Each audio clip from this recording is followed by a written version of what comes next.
उठाओ बेटा उठाओ आराम आराम से। भैया भाई आयल बड़ा निकरा काम भाई 40 किलो मछली के निकल चुकल है भाई। मछली निकल लोग सब 3-3 किलो साइज वाला डिमांड रहा। वह क्वालिटी वाला माल निकल बा एकदम लाल लाल एकदम बिना चर्बी वाला माल। मछली के वेट हुई चलो 6 किलो 200 किलो भाई लो। अभी मछली के फाड़ल चालू होता।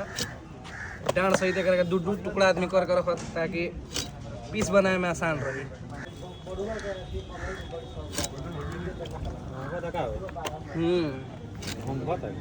गमकता ए बैठा दिल बनी। हाँ हम पीस काटे तनी भाई उठाइए खोल के रखो डाली उठाओ। हाँ मत डालो पोलोथीन में।